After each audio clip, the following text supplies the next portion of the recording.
गुरुवे सर्वलोकानां दक्षिणामूर्ति नमः। तो गुरु, कोई भी विद्या के लिए गुरु चाहिए। गुरु का अर्थ क्या है? गुणातीत, रूपातीत। गुरु यानी प्रकाश और अंधकार। जो अंधकार में है, अज्ञान, जो शिष्य अज्ञानता जिसमें है उसको निवारण कर कर प्रकाश में लाता है, उनका नाम है गुरु।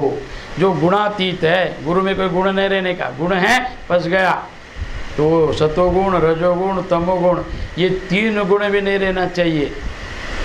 तो गुणातीत और रूपातीत, उनमें कोई नाम और रूप का, ये देश का, ये भाषा का, ये रूप वाला, ये गाँव वाला नहीं, केवल इंसान, मनुष्य, ऐसा भावना रखने के लिए गुरु को गुणातीत, रूपातीत। और गुरु कैसा है? लक्ष्य लेकर चलता है। क्या लक्ष्य उनका? ईश्वर प्राप्ति, आत्म प्राप्ति, ज्ञान प्राप्ति, मोक्ष प्राप्ति। तो उसको लक्ष्य को जो जानने के लिए गया हुआ शिष्य, गुरु का लक्ष्य को जो जानता है उसको बोला जाता है शिष्य। और गुरु किसको बोला जाता है? शिष्य को गुरु ने जो लक्षित किया है उस लक्ष्य तक पहुंचाता है, उसका नाम है गुरु। इसके लिए उपनिषदों में अनेक महिमा गाया है। उपनिषदों में क्या? तो उपनिषदों में जितना उपनिषद विद्या है गुरु शिष्य से ही भरा है। तो एक गुरु था, तो उन्होंने क्या किया, शिष्य को, और गुरुकुल में क्या होता है, आश्रमों में जब शिष्य जाकर दीक्षा लेने के बाद ब्रह्मचारी जो रहता है तो उनको भिक्षा लाकर गुरु को देना है, अर्पण करना है। गुरु क्या करता है, पूरा खाकर बचा हुआ जो है शिष्य को देता है। तो इसका तात्पर्य क्या है? गुरु निष्ठुर है, गुरु लोभी है, या गुरु इतना भोजन करता है? ऐसा नहीं। वो शिष्य को देखना है कि भाग जाएगा कि रहेगा, उसे देखना। तो जितना भोजन ला कर देता है शिष्य जिसको, गुरु जी को, तो गुरु जी क्या करता है, भोजन खा लेता है और शिष्य को बोलता है आज से तू भोजन मत कर। तो शिष्य कहते हैं ठीक है। तो 1 महीने के बाद फिर से देखता है, अरे तू भोजन कर रहा है? बोला नहीं। तो फिर कैसे है तू? तष्ट पुष्ट है। बोला मैं दूध पीता हूँ। तो दूध भी मत पी, दूध भी बंद किया। फिर 1 महीने के बाद फिर देखा, अरे तू क्या कर रहा है? बोला दूध नहीं पी रहा स्वामी जी। क्या कर रहे हैं? मैं जो बछड़ा जो अपना जो लाला रस छोड़ता है उसको मैं पी लेता हूँ। तो बोला तू वाह, ये कर रहे, गलत है। तो तेरे वजह से बछड़ा क्या करता है, दूध कम पीकर जितना भी लाला रस छोड़ता है, तो वो मत कर, तो वो भी बंद कर। तो गुरु जी ने उनको भोजन बंद कराया, दूध बंद कराया, लाला रस भी पीने के लिए बंद किया। तो शिष्य पूछा नहीं, अगर अभी का शिष्य रहेगा पहला प्रश्न करेगा कैसा गुरु है, खुद भोजन किया और दूसरे को मत बोल रहे, ये कैसा गुरु, ये कैसा व्यक्ति, बुद्धि का शिष्य। तो उपनिषद में ऐसा नहीं, तो उसने कुछ भोजन नहीं किया। तो भोजन नहीं करने से उसको आसक्ति आ गई, शरीर में दिखना बंद, 6 महीने से भोजन नहीं। फिर गुरु ने आदेश किया जा जंगल में जाकर जितना गौ है उसको चरा के लेके आ। गौ चराते लेते आते वक्त एक गड्ढा में गिर गया, उसमें सांप था, सांप ने काट लिया। तो भोजन नहीं और उसको विष चढ़ा, तो अभी मरने वाला है। तो देवता प्रत्यक्ष हो गया, अश्विनी कुमार, बुरा रे तू बालक और तपस्वी गुरु निष्ठावंत है, ये फल लेके कहा तेरा विष उचल जाएगा, ये ले ले। तो उन्होंने बोला नहीं नहीं, मेरा गुरु को पूछे बिना हार नहीं लेगा।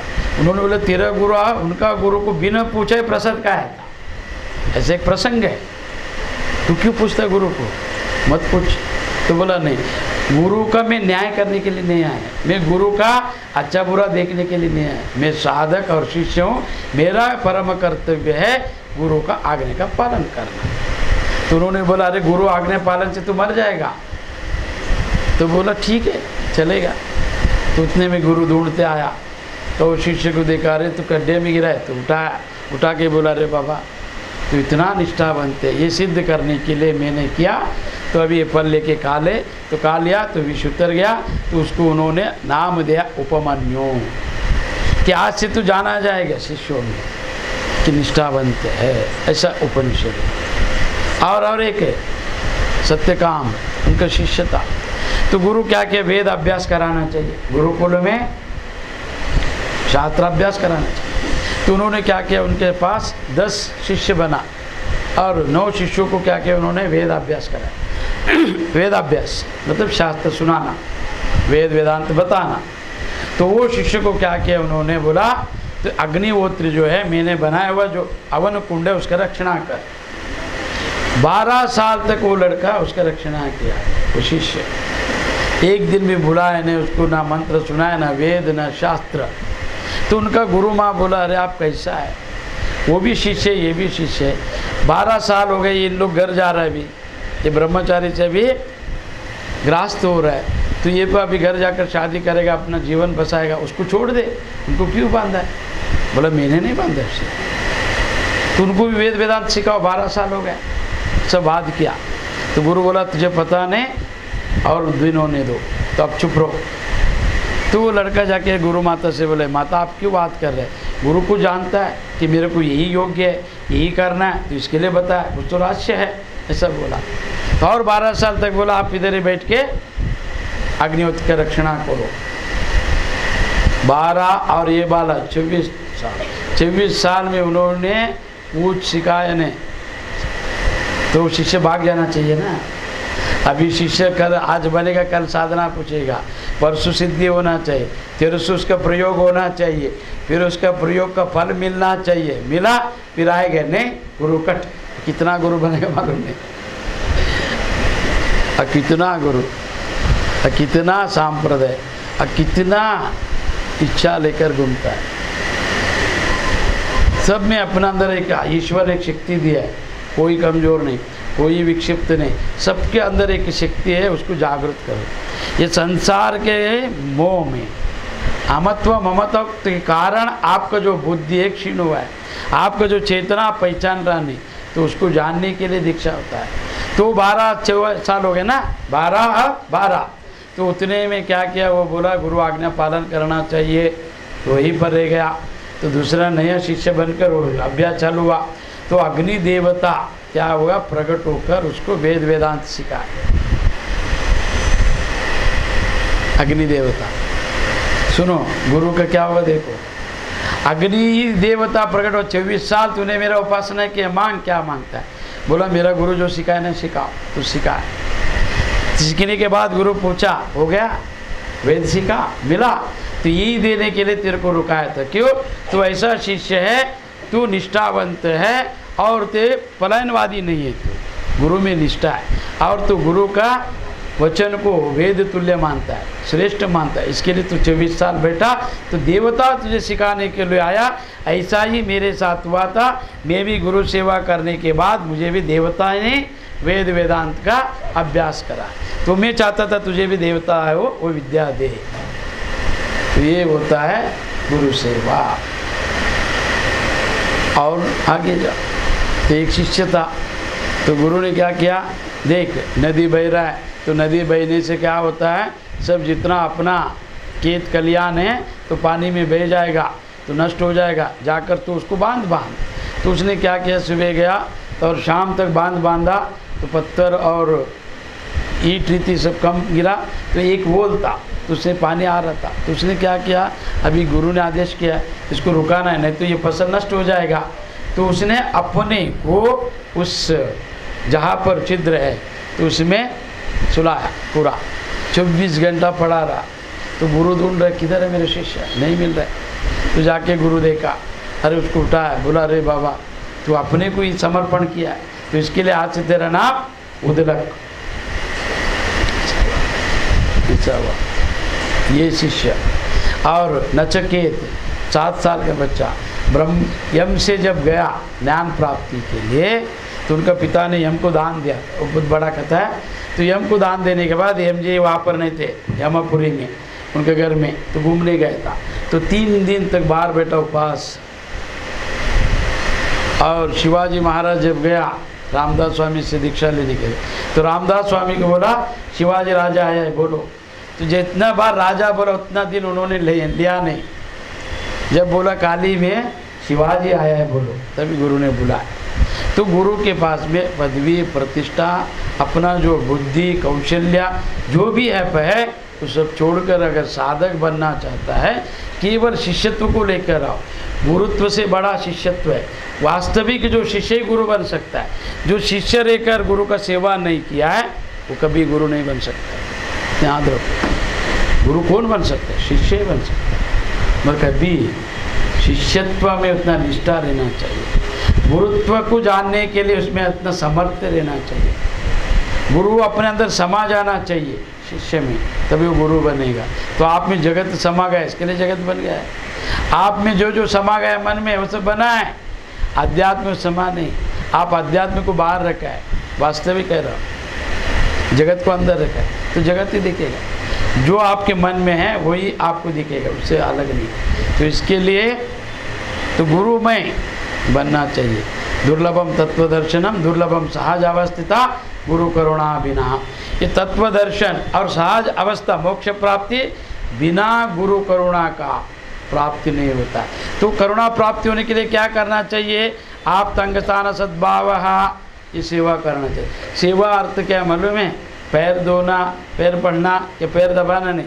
सेवा यानी गुरु जो बोला है उसको जानकर उसको यथार्थ रूप से दर्शन करने का नाम है सेवा।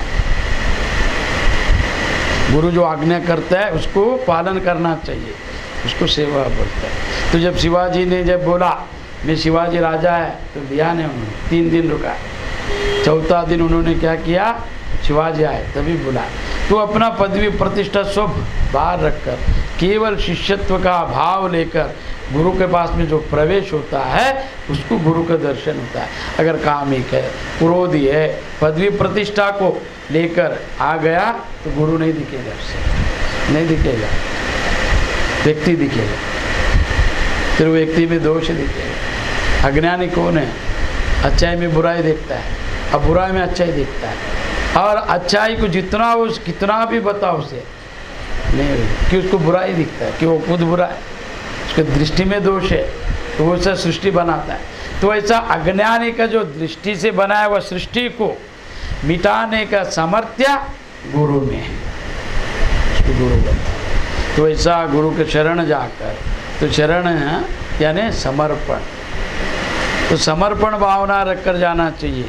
तो गुरु दर्पण है, जैसा भाव दर्पण कभी किसी का नकल नहीं करता है, जैसा है वैसा रहता है। जैसा व्यक्ति जाएगा वैसा वो दिखाता है, अपना दर्शन कराता है। तो गुरु के सामने जो जैसा भाव लेके जाएगा तो उसको वैसा ही दिखेगा। तो इसके लिए तो वो दर्पण है, उसमें कोई दृश्य नहीं है। वो दर्पण में दृश्य देखने वाला कौन है? बिंब ही प्रतिबिंब के रूप में देखता है, तो अपना ही संशय उसको दिखाई देता है, दर्पण में नहीं है।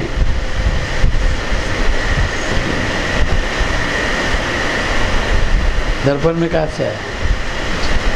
आप सामने खड़ा है तो दिखेगा। तो ये गाँव था, ये गांव में दर्पण कोई देखा नहीं था, कोई व्यक्ति का दर्पण का दर्शन नहीं, दर्पण कैसे पता नहीं। तो वहाँ पर भूल चुक में कोई बाहर से अतिथि आया था, उसने एक छोटा दर्पण लिया था, चौकोन छोटा, तो कंघी बाल बनाने के लिए। तो वो अतिथि जाने के बाद वो खेत में वो दर्पण गिर गया, खेती में, तो वो मट्टी उसमें जम गया। फिर वो अतिथि जाने के बाद वो गाँव से, तो जब खेत में जब बोने के लिए गया किसान, तो उसमें से वो दर्पण निकला और उसको सामने गिरा, तो उसमें मुख दिख रहा था। वो किसान डर गया, बोला हमारा खेत में 6 महीना खेती नहीं किया, तो मैं बाहर गए थे, इसके लिए यहाँ पर एक भूत का प्रवेश हुआ है। तो सब गांव जमा किया, सब जन बोला हाँ ये भूत अपने जैसा बन के डरा रहे, तो इसको मांत्रिक को बुलाओ। तो मांत्रिक भी बोला ये बहुत बड़ा भूत है, मेरे से नहीं जाएगा। फिर तांत्रिक को बुलाया, फिर यांत्रिक को बुलाया। तो उसमें एक साधु आया, वो साधु बोला क्यों है जमा यहाँ पर? देखा, बोला अरे ये दर्पण है, इसमें कोई भूत प्रेत नहीं है, आप जैसा देखेगा वैसा दिखेगा। तो ऐसा ये स्वरूप है अपना। कौन है? दर्पणा दृश्यमान नगरी। तो ये जितना विश्व है दर्पण के मात प्रतीत होता है, दर्पण के अंदर जो दृश्य दिखता है अपने प्रतिबिंब। तो ऐसा ये जगत है कुछ। तो ये गुरु का महिमा बहुत शिष्यों ने गाया, उपनिषदों में, शास्त्रों में। एकलव्य, अर्जुन, अर्जुन से उत्तम कौन है? उद्धव, अर्जुन उत्तम नहीं, मध्यम। गुरु जब आज्ञा करता है तो पूरा करना चाहिए, पूछना भी नहीं चाहिए। अर्जुन ने पूछा है, संशय किया, फिर उत्तर लिया, फिर दर्शन लिया, बाद में अस्त्र प्रयोग किया, तो इसके लिए वो मध्यम है। मध्यम को इच्छा चाहिए, इच्छा पूर्ति कन्फर्म होना चाहिए, तब वो आपको नमस्कार करे। उत्तम कौन है? इच्छा रहित गुरु के पास जाता है, वो उत्तम। उद्धव, एकलव्य, उन्होंने कोई, कौन उनका गुरु? द्रोणाचार्य। तो द्रोणाचार्य अपने एक अलग ही यूनिवर्सिटी बनाया था कौरव और पांडवों का, उसमें